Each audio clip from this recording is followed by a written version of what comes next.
Olá e seja muito bem-vindo à edição de hoje do Body and Soul. Hoje vamos falar de saúde e bem-estar, mas de uma outra perspectiva, da perspectiva de jovens que crescem com determinadas condições físicas ou intelectuais, como por exemplo síndrome de Down e outras condições.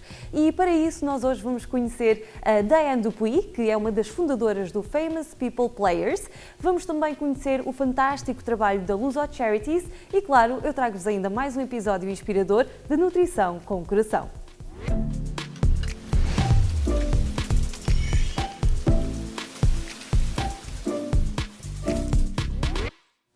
E hoje começamos a nossa jornada no Famous People Players, que é um lugar muito especial. Eles fazem espetáculos de marionetas em luz negra. E o lugar é ainda mais especial por causa do trabalho que eles fazem e quem o faz. Eles empregam pessoas com deficiências físicas e intelectuais. Estas pessoas são jovens e ajudam no serviço de mesa, porque há um restaurante também, ajudam na produção dos espetáculos, dos teatros e muitas outras coisas. Portanto, vamos ficar surpreendidos.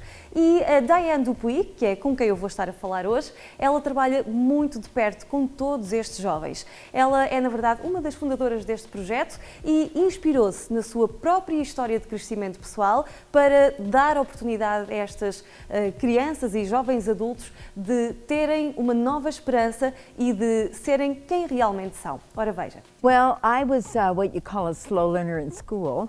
I think everybody can relate to that. And I had a lot of problems sitting still.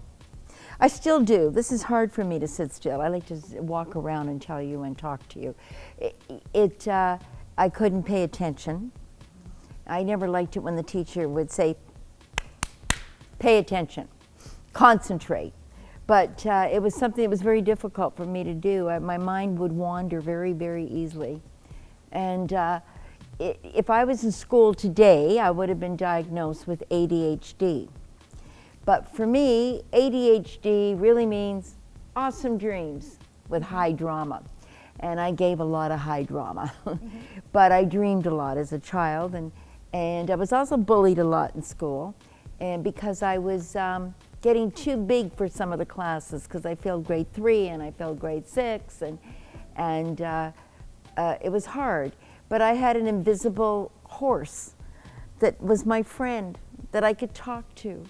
And of course, growing up as a Catholic, raised by the nuns, I believe in the power of prayer, and I believe in guardian angels.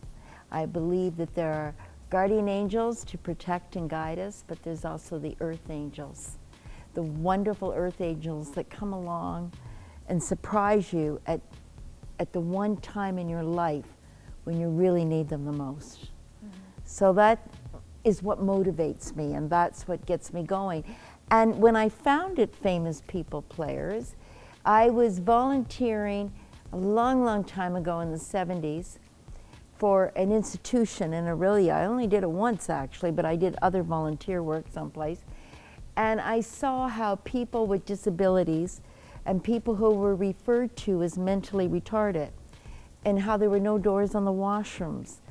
And it was so sad. And I remember coming home and crying to my mother that I never saw people treated in such an inhumane way. And something had to be done about it. And it always kept in the back of my mind. And it wasn't until I got the idea when I saw Christmas cards they had painted or ceramic things. And I thought to myself, you know, they're creative people. And maybe if they're not seeing the joy that this gives me when I purchase a teapot that they made and how much I admire it. And maybe that would be the one thing that they need. So I went to a doctor, a very famous doctor up at York University, who at the time, his name was Dr. Alan Rohr, and Dr. Alan Rohr was the head of the national program for the mentally retarded. That's what we were called back then. So I'm just giving you history because this is important that you know this. And I told them that I thought that if you integrated them into the community, they would normalize themselves. So I had a 3-month funding to prove I could do that. They made that into a movie, wonderful movie. And we got discovered by the world's greatest entertainer who saw our show. How did I do it? I should get to that. I did it all in black light, so you'd never see them, because we were not allowed to be integrated into the community, so we had to be quiet. And if anything went wrong, we wouldn't want to have very bad publicity about them. So we had to be very quiet. So that's why I chose black light. And black light is where everybody's dressed from head to toe in black velvet jumpsuits. They're not seen, they're totally invisible. And they manipulate these life-size props and puppets on stage that glow and defy gravity. And it is spellbinding.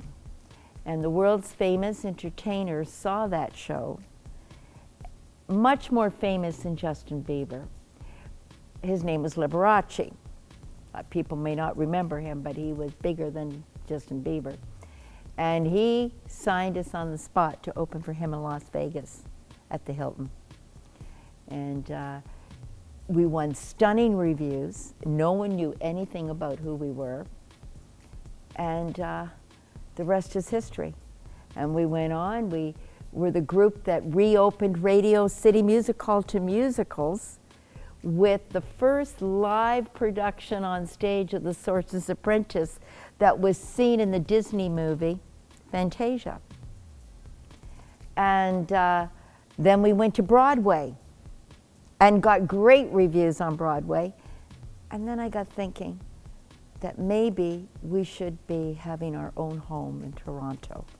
So in Toronto, we have the Dine and Dream Theatre. And it is a theater of dreams. And you can come here and you will see where special happens.